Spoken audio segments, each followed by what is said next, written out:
Hello hello बेटा इसके पहले हमने जो टॉपिक रीड किया था वो कूलॉम्स लॉ हमने फिनिश किया था। नेक्स्ट टॉपिक है आपका vector form of Coulomb's law. देखिए, vector form of Coulomb's law में एक वर्ड है क्या, वेक्टर। वेक्टर क्या है बेटा? Vector is a physical quantity which have magnitude and direction both. Clear?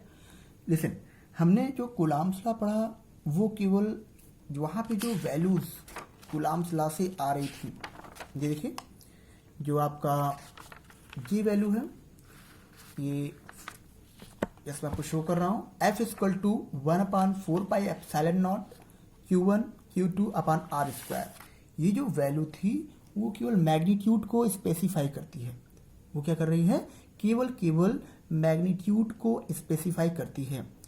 But हमें क्या यहाँ vector form of Coulomb's law में क्या है?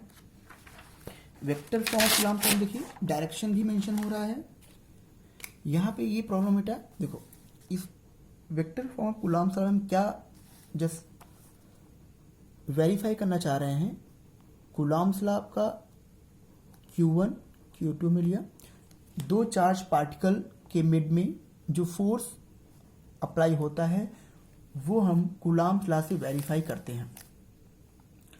बट वो फोर्स किस डायरेक्शन में अप्लाई हो रहा है, किस चार्ज पर अप्लाई हो रहा है, वो एग्जैक्ट वे में हमें पता करने के लिए, आइडेंटिफाई करने के लिए क्या करते हैं, vector form of Coulomb's law हम यूज करते हैं। देखिए कैसे, हमने बोला कि ये फोर्स, यहाँ पे फोर्स Q2 या फोर्स Q1, देखिए Q1 भी अप्लाई करेगा Q2 पर फोर्स और Q2 भी अप्लाई करेगा Q1 पर फोर्स। ये जो चार्ज पार्टिकल हैं वो आपस में फोर्स अप्लाई करेंगे। क्लियर?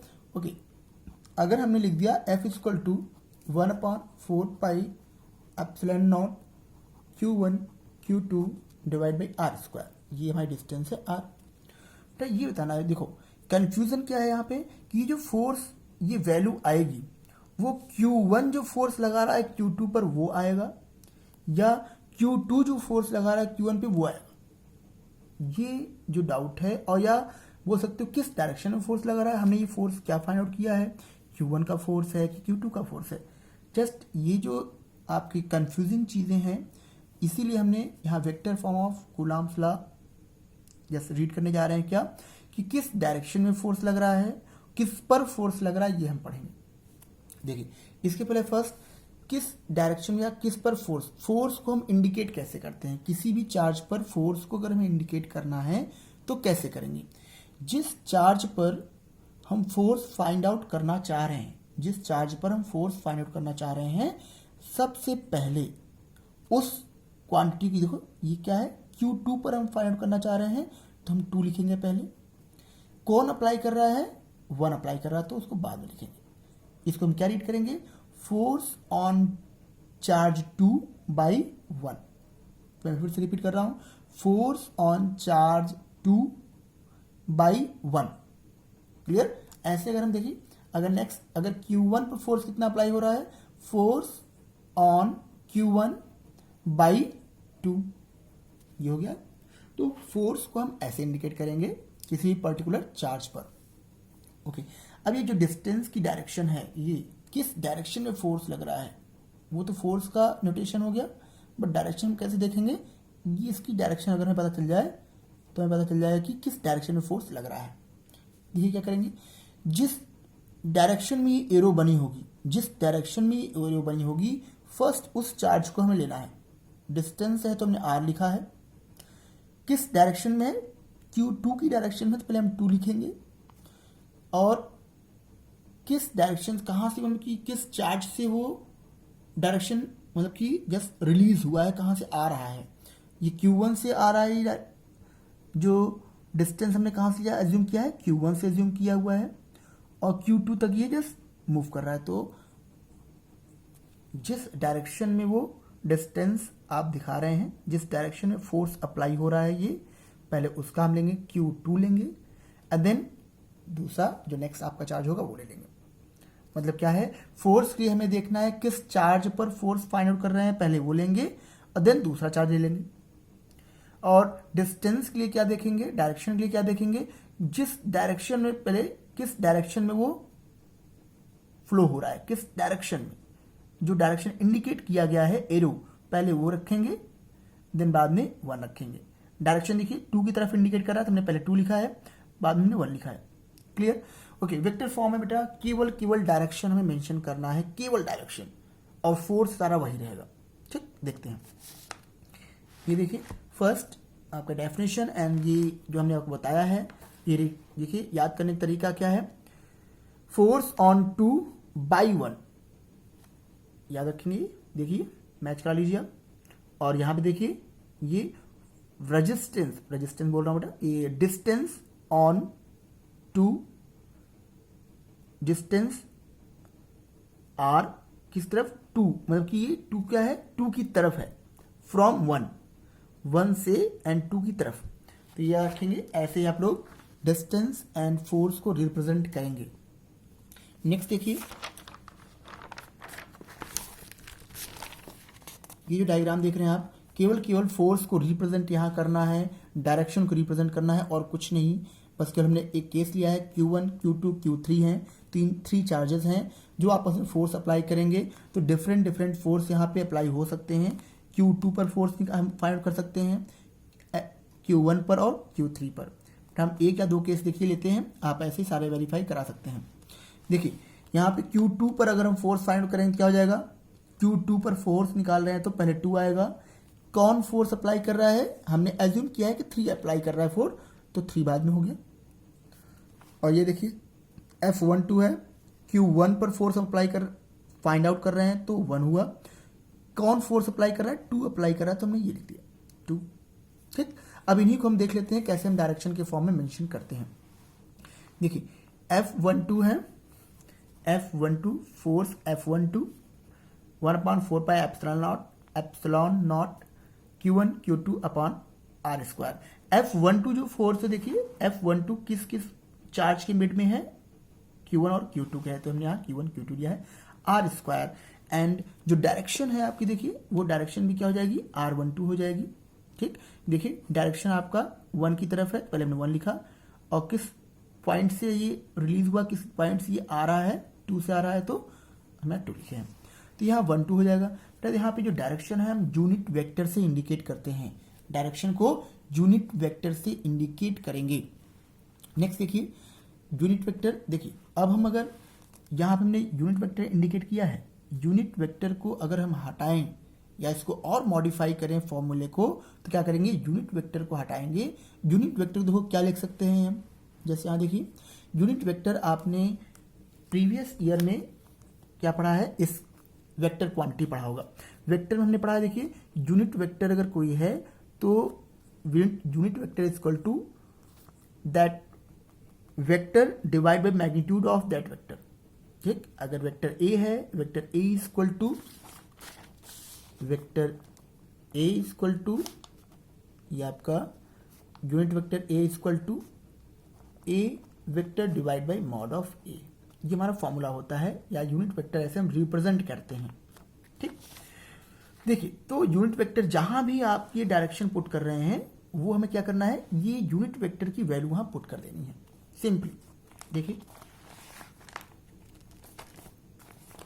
हमने क्या किया, r unit vector of 1 2 is equal to क्या जाएगा, ये डिस्टेंस 1 2 एंड ये जस्ट मैग्नीट्यूड ऑफ आर। ये हम क्या करेंगे, आपके फोर्स का जो इक्वेशन था उसमें पुट आउट कर देंगे। देखिए Q1 Q2 अपना R स्क्वायर, ये आपका मैंने पुट कर दिया किसकी प्लेस पे, यूनिट वेक्टर R12 की प्लेस पे। अब ये मैग्नीट्यूड है, ये भी मैग्नीट्यूड होता है, दोनों को हमने मल्टीप्लाई कर दिया, R³ हो गया। और ये क्या शो कर रहा है, आपका डायरेक्शन ऑफ फोर्स। क्लियर? आपको बस यहाँ पे ये मेंशन करना है, ये याद रखना है कि अगर हम डायरेक्शन के साथ फोर्स को राइट कर रहे हैं तो यहाँ पे जो R की वैल्यू होती है वो R³ हो जाती है। बट अगर हम विदाउट डायरेक्शन राइट कर रहे हैं तो क्या होगा, यहाँ R स्क्वायर होता है। क्लियर? नेक्स्ट आप ऐसे बेटा सारे फोर्स वहाँ फाइंड आउट कर सकते हैं, सारे के सारे फोर्स हमने सारे राइट किए हुए हैं, आप एक बार जस्ट देख लेंगे। क्लियर है? नेक्स्ट देखिए एक और आपका वही केस है, डिफरेंट केस। यहाँ पे देखिए हमने क्या किया है, एक ओरिजिन से हमने क्या किया, एक चार्ज पार्टिकल माना है कि r1 डिस्टेंस पर q1 चार्ज यहाँ पर है, इसी पॉइंट से दूसरा चार्ज पार्टिकल यहाँ पर है। ठीक, एक मैं इसको शो कर देता हूँ बना के। एक चार्ज पार्टिकल आपका यहाँ पे है q1 r1 डिस्टेंस पे, ये आपका चार्ज पार्टिकल है q2, ये r2 डिस्टेंस पे है। इसमें देख ले रहा हूँ कि सेम टू सेम होना चाहिए, हाँ ठीक, r2 हो गया। देखो बेटा यहाँ पे दो चार्ज पार्टिकल हैं जो कि दोनों डिफरेंट डिफरेंट डिस्टेंस पर हैं और डिफरेंट डिफरेंट डायरेक्शन में। तो यहाँ हमें फोर्स अगर फाइंड आउट करना होगा तो हम कैसे फोर्स फाइंड आउट करेंगे, ये आपको ऐसे क्वेश्चंस आ सकते हैं, न्यूमेरिकल्स में ऐसे क्वेश्चन बन सकते हैं। तो यहाँ पे देखो बेटा कि दो चार्ज पार्टिकल हैं, दोनों के बीच का जो डिस्टेंस, हमने कूलम्ब्स लॉ क्या पढ़ा है, दो चार्ज पार्टिकल हों और दोनों के बीच में जो डिस्टेंस अगर हमें पता है तो वहाँ पे कूलम्ब्स लॉ अप्लाई कर सकते हैं। बट यहाँ पे देखो चार्ज पार्टिकल का डिस्टेंस ओरिजिन से हमें पता है, ओरिजिन पे कोई चार्ज नहीं है, बट चार्ज पार्टिकल एक q1 यहाँ पे है, एक q2 यहाँ पे है। कि अगर हम ये इन दोनों के मिड में जो डिस्टेंस है वो फाइंड आउट कर लें तो क्या हमारा कूलम्ब्स लॉ वेरीफाई हो जाएगा, यहाँ से q1 चार्ज q2 चार्ज बीच का डिस्टेंस हो जाएगा और फिर हम फोर्स फाइंड आउट कर सकते हैं। क्लियर ना, फोर्स हम फाइंड आउट कर पाएंगे। तो फोर्स के लिए बेटा देखो हमें बस ये यहाँ पे डिस्टेंस निकालना होगा। अब डिस्टेंस देखिए हम इस डायरेक्शन में अगर ले रहे हैं तो किस डायरेक्शन, 2 की डायरेक्शन में है 2 और ये 1 हो जाएगा। बट इसकी वैल्यू क्या होगी, इन दोनों का रिजल्टेंट होगा। देखो रिजल्टेंट कैसे हम बोल रहे हैं, अगर वेक्टर ए कोई है ए, वेक्टर ए और वेक्टर बी से हमें जोड़ना है, वेक्टर बी हमें जोड़ना है, तो रूल क्या होता है कि फर्स्ट का हेड हेड और दूसरे का टेल, हम उसको ऐड कर लेते हैं। और जो इन दोनों का रिजल्टेंट वेक्टर होता है वो क्या होता है, देखो टेल को टेल से ऐड कर देते हैं, हेड को हेड से ऐड कर देते हैं, तो वो हो जाता है हमारा रिजल्टेंट वेक्टर हो जाता है। रिजल्टेंट वेक्टर हो गया, ये देखिए टेल से टेल को हम टेल से ऐड कर दिया। ओके, इसको मैं फिर से जस्ट बना दे रहा हूँ क्योंकि हो सकता है आपने देखा ना हो। एक वेक्टर है आपका ए वेक्टर है ए, ये आपका टेल होता है, ये आपका हेड है। दूसरे वेक्टर को अगर हमें ऐड करना है तो ये आपका पहले का हेड दूसरे का टेल, पहले का हेड दूसरे का टेल, तो और ये वेक्टर बी हो गया। अब इन दोनों को ऐड हमें करना है तो ये होता है रिजल्टेंट वेक्टर। और रिजल्टेंट वेक्टर देख रहे हैं आप कि दोनों का हेड और दोनों का टेल आपस में क्या है, जुड़ा हुआ है, ठीक ना, ऐड हुआ है। तो यहां भी देखेंगे हम, देखिए एक तो आपका ये डायरेक्शन हो गया, एक आपका ये डायरेक्शन हो गया और दूसरा ये दो हमारे चार्ज हो गए और ये देखिए इस डायरेक्शन में जा रहा है। तो आप ये देखिए बेटा कहां पर हेड और टेल है। देखिए यहां पे देखिए बेटा हेड और हेड दिख रहा है आपको और यहां देखिए टेल और टेल दिख रहा है। दैट मीन्स क्या हुआ कि ये आपका रिजल्टेंट वेक्टर हो जाएगा। ठीक, डिस्टेंस उनका जो होगा, देखिए यहाँ का डिस्टेंस ये और ये ऐड करने पे नहीं होगा, इनका क्या हो जाएगा, ये जो इनका ये टोटल जो डिस्टेंस होगी ये इनको ऐड करने पे नहीं, इनका जो रिजल्टेंट आ रहा है वो हम ले रहे हैं कि इस पॉइंट से इस पॉइंट में डिस्टेंस कितना है। हम ये नहीं काउंट करेंगे, क्या काउंट करेंगे, केवल ये लेंगे। ऐसे ही यहाँ पे जो चार्ज के बीच में हमें डिस्टेंस लेना है वो रिजल्टेंट डिस्टेंस कितना है वो देखते हैं। देखिए पहले हम देखते हैं क्या है, ये रिजल्टेंट वेक्टर क्या हो जाएगा, R2 बराबर क्या हो जाएगा, R1 प्लस R21। ठीक, ये हमारा रिजल्टेंट वेक्टर आ गया R2। बट हमें कौन सा डिस्टेंस चाहिए, ये डिस्टेंस में चाहिए, R21 चाहिए। तो देखिए R21 क्या हो जाएगा, R21 is equal to R2 minus R1 हो जाएगा। तो R21 की वैल्यू कितनी आ गई, R2 माइनस R1। R21 क्या है आपका, the distance between the both the charges. अब देखिए हमें डिस्टेंस भी मिल गया, चार्ज पार्टिकल भी मिल गए और उनके मिड में लाइन भी मिल गई। तो अब यहाँ पे हम कूलम्ब्स लॉ अप्लाई कर सकते हैं। देखिए बेटा यही सेम टू सेम यहाँ पे अप्लाई किया गया है। ये R2 माइनस R1 आ गया हमारे पास, R2 माइनस R1 आ गया तो डिस्टेंस हमारा ये क्या हो जाएगा, R2 माइनस R1 हो जाएगा। ठीक, R2 माइनस R1 हो गया। तो बस आपको करना क्या है, यहाँ पे हम डिस्टेंस R लिख रहे थे, अब हम क्या लिखना है, R2 माइनस R1 लिखना है और कुछ भी नहीं राइट करना है। सेम टू सेम सारी चीज़ें वही रहेंगी। नेक्स्ट देखिए बेटा, ये क्या है आपका force between multiple charges. Force between multiple charges देखिए बेटा, ये कोई फिक्स या कोई ये ऐसा फिक्स तो नहीं है ना कि दो चार्ज पार्टिकल हमेशा मतलब कि दो चार्ज पार्टिकल ही हमेशा एग्जिस्ट करेंगे। इट मे बी चांस कि यहाँ पे मल्टीपल नंबर ऑफ चार्जेस होंगे, इनफाइनाइट नंबर ऑफ चार्ज, ठीक। But we want to just find out the force between these 3 और 4 चार्जेस। हम क्या चाहते हैं कि इस पॉइंट पे Q2 पर ये जो फोर्स है आपका 3 एंड Q4, ये जो चार्जेस हैं वो कितना फोर्स अप्लाई करते हैं, तीनों मिलके कितना फोर्स अप्लाई करते हैं यहाँ पर। तो इस कंडीशंस को यहाँ वेरीफाई करने के लिए क्या, जब किसी एक पॉइंट पर हमें फोर्स फाइंड आउट करना हो, मल्टीपल चार्जेस कितना फोर्स अप्लाई करते हैं किसी सिंगल चार्ज पर, मल्टीपल फोर्स एक ही चार्ज पर हमें मल्टीपल चार्जेस के द्वारा जो फोर्स लगती है वो हमें फाइंड आउट करना है कि एक ही चार्ज पर नंबर ऑफ चार्ज पार्टिकल कितना फोर्स अप्लाई करते हैं। तो उसको हम कैसे राइट करेंगे, कैसे लिखेंगे, कैसे जस्टिफाई करेंगे। देखिए हमने क्या किया, जस्ट एक यहाँ हमने क्या लिया, Q2 चार्ज लिया है, एक Q3 चार्ज और ये Q1 चार्ज, 3 चार्जेस हमने एज्यूम किए हैं। जस्ट मैं राइट कर रहा हूँ इसको साथ ही साथ, जिससे आपको चीज़ें क्लियर हो जाए। एक चार्ज आपका ये Q2 है, यहाँ पे देखिए ये Q3 है, Q1 है, Q1 Q3 एंड यहाँ पे डिस्टेंस हमने जो लिखा R12 है वो आप राइट कर सकते हैं, R13 है, क्लियर। ये डिस्टेंस हमने लिखा है R1, ये R2 है आपका, ये 0 पॉइंट हो गया, ठीक। ये हमने एज्यूम किया है इतना। अब देखिए हमें Q1 पर फोर्स अप्लाई क्या करना है, फाइंड आउट करना है कि जो Q3 और Q2 जो चार्जेस हैं, Q2 और Q3, वो कितना फोर्स इस पर अप्लाई कर रहे होंगे। हम दो का केवल केस ले रहे हैं, दो के केस से हम क्या करेंगे, उसको जनरल फॉर्मूले में कन्वर्ट कर देंगे। जब हमारे पास इनफाइनाइट या n नंबर ऑफ चार्जेस होंगे, उसके लिए हम उसको जस्ट उसी पैटर्न को फॉलो करते हुए उसको फॉर्मूले को राइट कर लेंगे, ठीक है ना।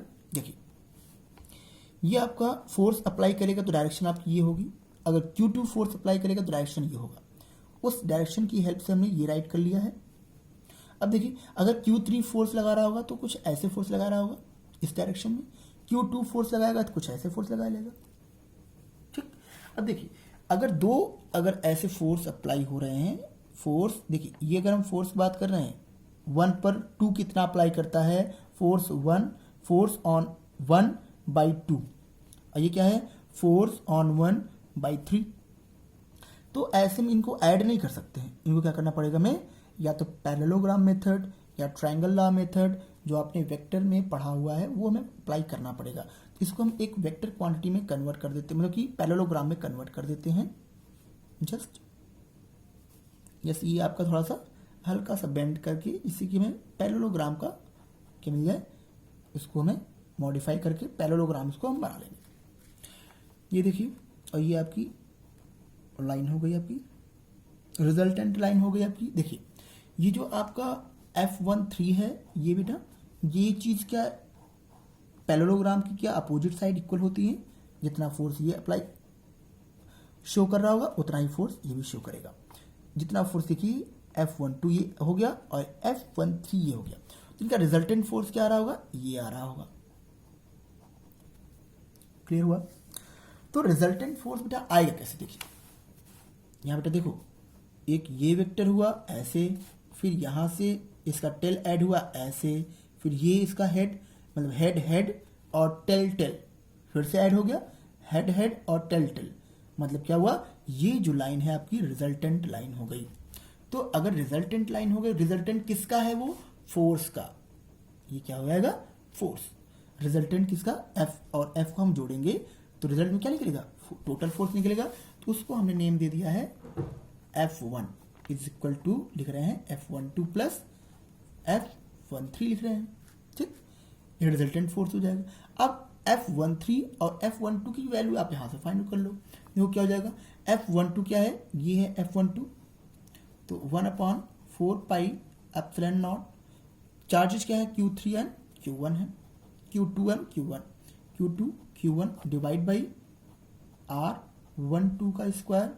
और अगर हम इसको डायरेक्शन लिखेंगे तो ऐसे लिख देंगे, प्लस 13 देखिए ये हो जाएगा, इनके बीच में है, तो यहाँ भी same to same 4 pi epsilon naught. यहाँ पे चार्जेस Q1 है और ये Q3 है, 4 पाई एप्सिलॉन नॉट। ओ ये क्या हो जाएगा यहाँ पे, R13 का स्क्वायर और R13 का कैप। ये समझ में आ गया। अब ये समझ में आ गया तो जस्ट मैं आपकी जो कॉपी में राइट किया बस उससे आपको बस समझा दे रहे हैं, मेन आपका बेसिक यही है। अब इसके आगे हम कैसे करेंगे, देखिए ये आप जस्ट हमने जो बताया सारी चीज़ें वही हैं, हमने सीक्वेंस में लिखा हुआ है सब कुछ। नेक्स्ट देखिए इसको कैसे हम एक जनरल फॉर्मूले में कन्वर्ट करेंगे, बस ये देखना है।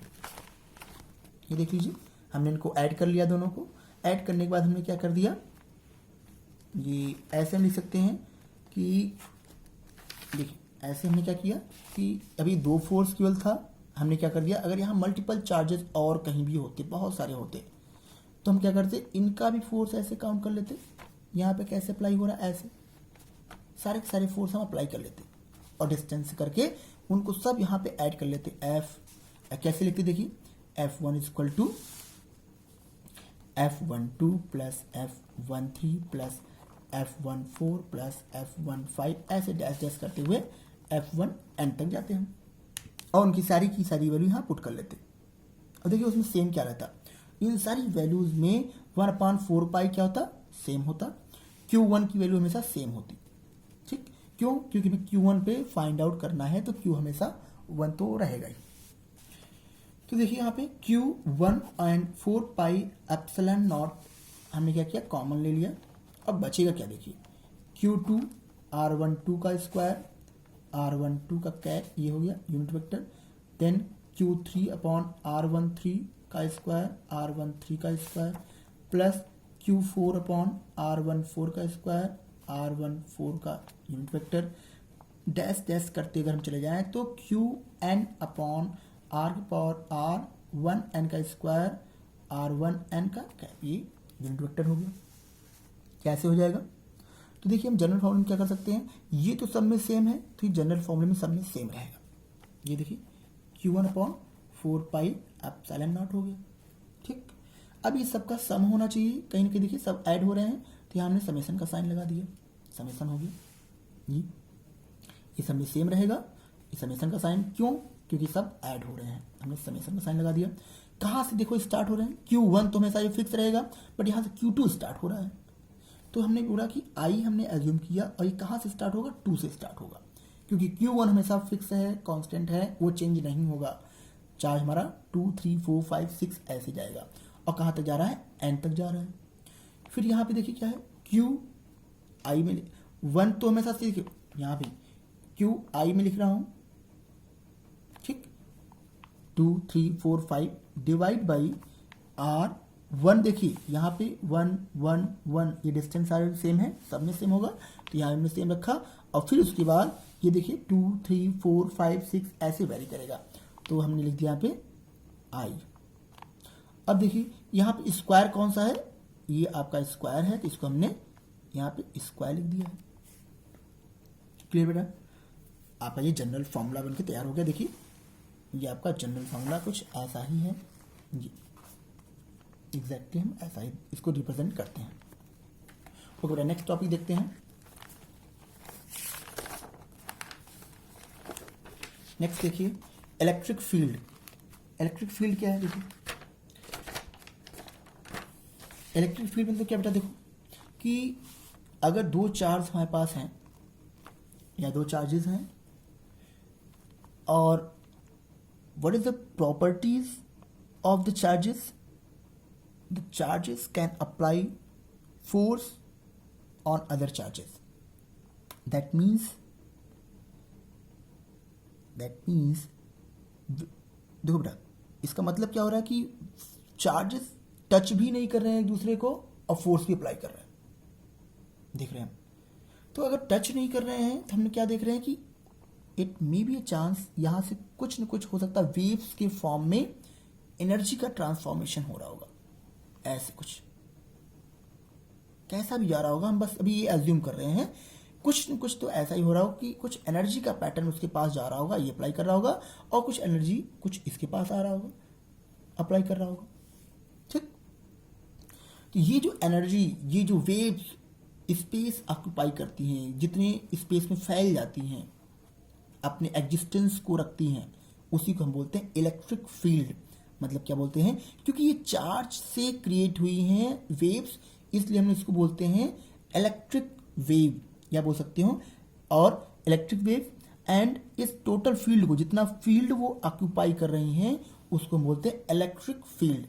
ठीक, इलेक्ट्रिक ने कितने फील्ड को ऑक्यूपाई किया हुआ, इसे हम बोलते हैं इलेक्ट्रिक फील्ड।